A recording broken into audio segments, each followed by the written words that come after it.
आइए इस वीडियो में हम लोग समझते हैं जंतु ऊतक के बारे में।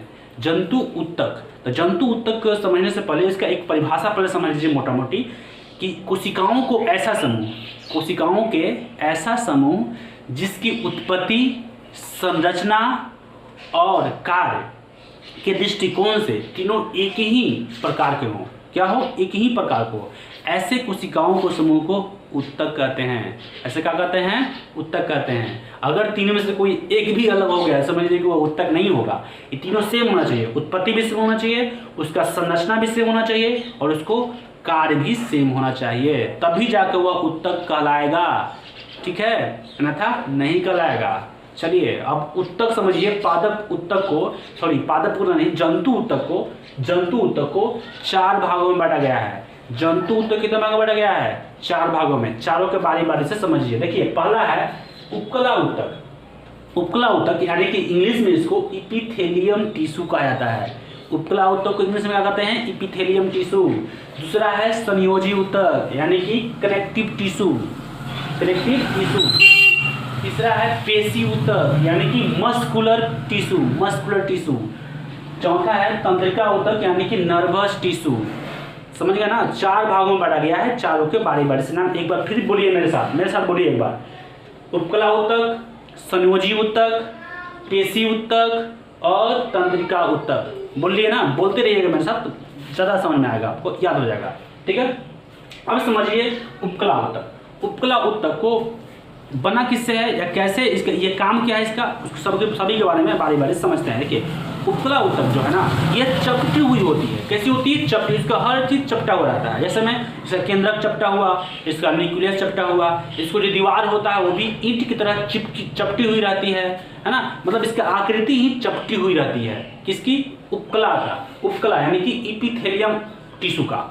ठीक है, अब समझिए इसका जो मेन काम है, ये ऊतक के अंगों को सुरक्षा एवं सहारा प्रदान करना, है ना।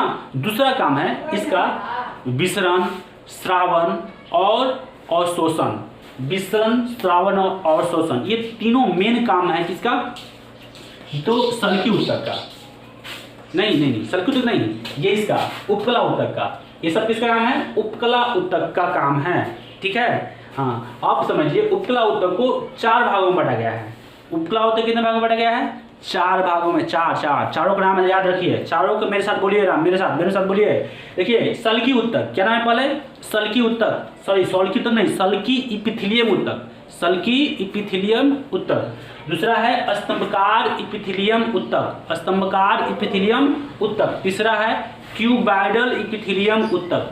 चौथा है पक्ष्मल इपिथेलियम ऊतक। समझ रहे हैं ना? ये चारों को ये मतलब इपिथेलियम ऊतक को यानी कि उपकला ऊतक को 4 भागों में बांटा गया है और चारों को बारी बारी से आप देख लिए। अब इस चारों का काम समझ लीजिए कि चारों का क्या काम है या हमारे लिए क्या क्यों महत्वपूर्ण है, इस सभी के बारे में समझते हैं। देखिए पहला है सल्की ऊतक। पहला क्या है? सल्की ऊतक। सल्की ऊतक का समझिए ये कैसा होता है? सल्की ऊतक ये होता है मुख गुहा। ये कहाँ पाया जाता है? सल्की ऊतक पाया कहाँ जाता है तो समझिए। पहले ये मुख हुआ, मुंह में, है ना। उसके बाद मुख के बाद कहाँ पे? तो मुख के बाद जीभ में।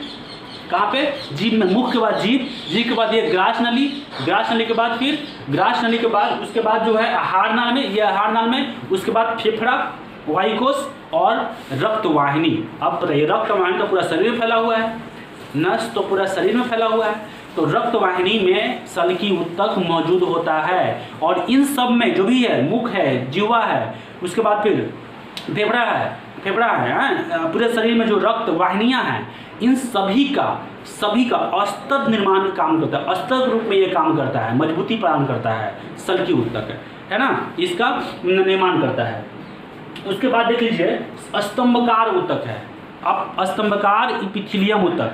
स्तंभकार इपिथेलियम ऊतक का मेन काम है ये अवशोषण करना। क्या करता है? अवशोषण करता है। तो अवशोषण करता कहाँ पे है? छोटी आंत में। कहाँ पे? छोटी आंत में अवशोषण करता है स्तंभकार, है ना। स्तंभकार कहाँ पे करता है? छोटी आंत में। तीसरा है क्यूबाइडल उपकला ऊतक। ये बहुत ही महत्वपूर्ण है, इसको ध्यान से समझिएगा। क्यूबाइडल जो है 3 तरीका से हम लोगों में चीज़ों को उत्पन्न करता है। पहला लार ग्रंथि, लार को उत्पन्न स्रावित करता है कौन? क्यूबाइडल, लार स्रावित करता है। फिर स्वेद पसीना को भी स्रावित करता है। और तीसरा है ब्रीक नलिकाएं में ये पाया जाता है। 3 जगहों पाया जाता है। कहाँ पे? लार ग्रंथि में, स्वेद ग्रंथि में और ब्रीक नलिकाएं में, है ना। क्यूबाइडल 3 जगह याद रखिएगा, बार बार बोल रहे हैं, 2-3 बार बोल रहे हैं, इसलिए आपको याद हो जाए। कहाँ पे? लार ग्रंथि में, फिर उसके बाद स्वेद ग्रंथि में, और तीसरा कहाँ पे है? तो ब्रीक में, ब्रीक नलिकाएं में। तो क्यूबाइडल समझ में आ जाए, क्यूबाइडल कहाँ होता है, याद रखिएगा तीनों जगह को। उसके बाद फिर क्यूबाइडल, उसके बाद पक्षमल है। उसके बाद क्या है? पक्षमल। तो पक्षमल मेनली गर्भाशय में पाया जाता है। गर्भाशय जहाँ बच्चा पल रहा होता है, गर्भाशय में पक्षमल होता है ना। उसके बाद ये गर्भाशय के बगल में यूट्रस में होता है, वहाँ पे जो अंडाणु बनते हैं, अंडाणु, वह अंडाणु का दिशा निर्धारित करने का काम करता है म्यूकस, है ना। ये दिशा निर्धारण काम करता है। चलिए, आपको समझ में आ गया क्या? उपकला उत्तक अभी जो पूरा ओवरऑल बता दिए हैं सब, है ना। सल्की, स्तंभकार, क्यूबाइडल, पक्षमल, ये उपकला उत्तक का ही प्रकार है। तो उपकला उत्तक के बारे में आपको पूरा मोटा मोटी समझ में आ गया है ना। वीडियो को आराम से देखिएगा, बोलिए।